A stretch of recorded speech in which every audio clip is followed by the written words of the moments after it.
Summary of Visa by Paul Chutkow. The Power of an Idea, written and narrated by JANKY Mind. Introduction. Explore the inspiring journey of the Bank of America's founder through the Visa saga, a tale of humble origins and a visionary quest to empower individuals financially. This narrative unfolds the genesis of an idea that has seamlessly woven together over 22,000 banks and financial institutions today. In the contemporary landscape, swiping a card or depositing a paycheck has become second nature for most, a routine element of personal finance. However, cast your mind back to the early 20th century, where banks predominantly catered to the affluent and large businesses, leaving the common folk to safeguard their funds beneath mattresses. This status quo underwent a transformative shift, courtesy of A.P. Giannini. Within the realms of this audiobook, delve into the inception of a simple yet revolutionary concept that birthed a global economic giant and played a pivotal role in ushering in the era of the digital economy. Whether for better or worse, the immigrant's fervent desire to democratize financial power for everyday, hardworking individuals left an indelible mark on the trajectory of our world. Chapter 1. The Pioneer's Path. The genesis of the credit card revolution lies in the early life of P. Giannini, a man molded by adversity and driven by a vision for financial inclusivity. At the tender age of 7, Giannini witnessed the tragic demise of his hardworking immigrant father over a $1 debt. Following a period of struggle for his mother, marked by remarriage, the sale of the family farm, and a relocation to San Francisco, Giannini found himself immersed in the family's produce business. Working alongside farmers, he gleaned first-hand insights into the arduous financial challenges they faced. Money, he observed, served as the vital lubricant propelling societal functions. Giannini's nuanced perspective on the positive and negative facets of money set the stage for his later endeavors. In a time when banks catered exclusively to the affluent, leaving everyday people devoid of banking services, Giannini's financial security at the age of 30 prompted him to challenge the status quo. Inheriting a struggling bank, Giannini attempted to reform it from within. Faced with resistance, he embarked on a daring venture, establishing the Bank of Italy on October 17, 1904. This period coincided with the dawn of human flight by the Wright brothers and the advent of Henry Ford's Model T, embodying the spirit of innovation that resonated with Giannini's mission to empower the masses financially. The seismic events of the 1906 San Francisco earthquake tested Giannini's mettle. Swiftly responding to the approaching disaster, he safeguarded the bank's assets, demonstrating resilience and community service. The aftermath of the disaster provided the impetus for Giannini to pioneer the installment loan system, an innovative approach to aiding the community's recovery. The financial turbulence of 1907 saw Giannini employing the unique confidence-building strategy, ensuring the stability of his bank amid widespread chaos. With the subsequent advocacy by Woodrow Wilson for banking reform, Giannini swiftly adopted the concept of a branch banking system, ultimately birthing the renowned Bank of America. Despite Giannini's passing in 1949, his legacy endured. The subsequent decade saw the Bank of America grappling with the challenges of managing installment loans, as various attempts to create charge cards unfolded, including Frank McNamara's Diners Club card. The Bank of America recognized a persistent flaw: slow transactions requiring users to have ample cash in their accounts. The breakthrough came in 1958 with the introduction of the first revolving credit card, the Bank AmeriCard. The chapter concludes with a teaser for the subsequent sections, inviting readers to delve deeper into the unfolding history of this transformative financial innovation. Chapter 2. The Visionary Architect. Amidst the tumultuous backdrop of the 50s and 60s, a young man from humble beginnings embarked on a journey into the world of banking, driven by an unwavering ambition for his slice of the American dream. Fueled by a desire for acceptance and financial independence, this individual harbored a profound distaste for the status quo whenever it fell short of his expectations, leading to a career marked by as many failures as successes, all while resisting the pressures to conform. The pivotal moment arrived in 1968, against the chaotic backdrop of the Tet Offensive in Vietnam, the assassination of Martin Luther King Jr., and the lingering grief from President Kennedy's assassination. A gathering of disgruntled bankers, all licensees of the Bank Americard, convened in a hotel conference center, grappling with financial losses instead of the promised fortunes. Amidst the cacophony of discontent, an unassuming figure named Hawk emerged on the stage, a virtual unknown with a resume that resembled a patchwork quilt of both triumphs and setbacks. For the young dreamer, Hawk, this was the opportunity to apply his visionary perspective. The bankers faced a substantial challenge: their financial hemorrhage in the Bank Americard program, compounded by the fact that Bank of America owned the card's license. Hawk, along with 3 trusted colleagues, engaged in an intensive brainstorming session that delved into the future of money in an increasingly global and digital economy. Hawk's proposal materialized as a radical concept: a self-governing body, democratically structured with equal representation for every participating bank, including the behemoth, Bank of America.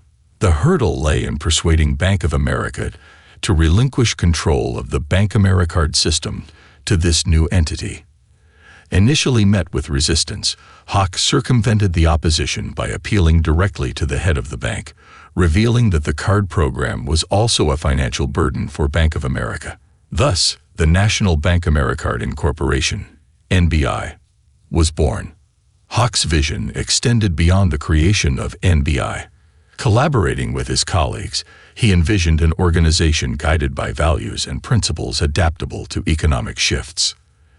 NBI's reach expanded internationally, forming partnerships with banks worldwide, positioning itself against the competitive landscape dominated by MasterCard and American Express.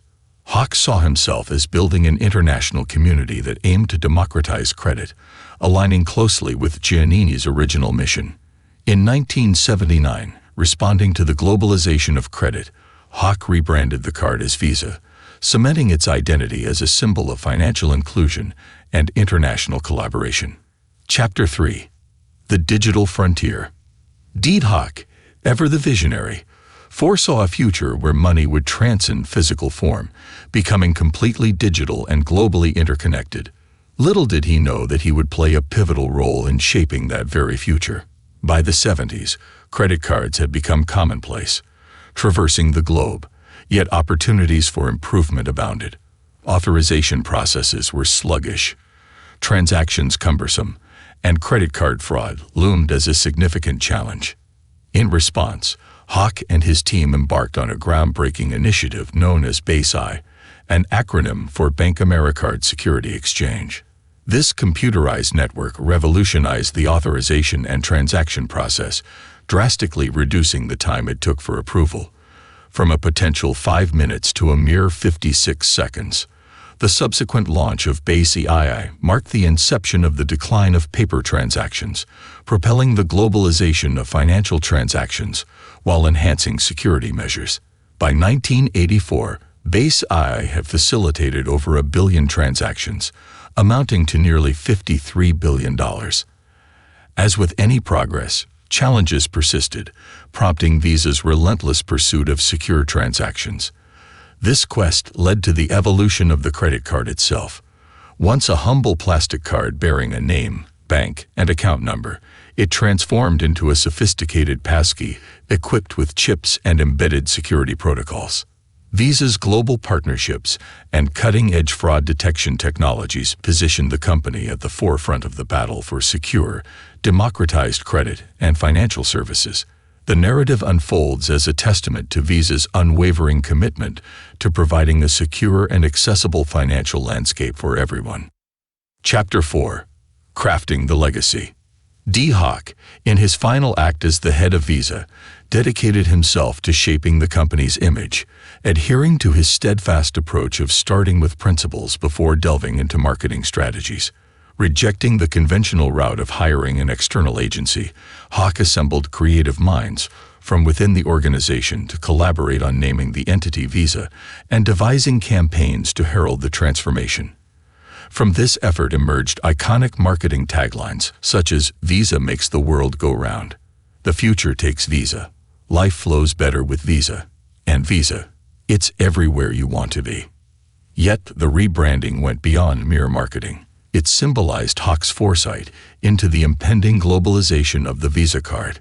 In his pursuit of a truly democratic organization with equal representation from every region, Hawk recognized the necessity of shedding any lingering vestiges of parochialism.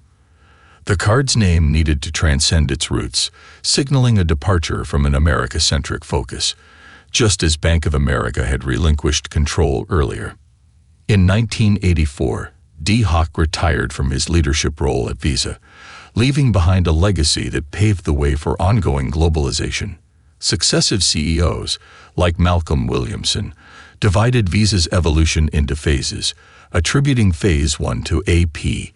Giannini's vision of democratizing credit and banking, and Phase 2 to Hawk's emphasis on technology and globalization. Visa's leadership transitioned multiple times, with the company creating regional branches to ensure global representation. Notably, the brand became synonymous with major events like the Olympics, reinforcing its global identity. Phase 3, according to Williamson, focused on refining business practices, analyzing revenue generation, and addressing market needs. Visa, an organization that has retained its founding principles throughout its existence, operates with a decentralized structure, ensuring all partners share equal representation.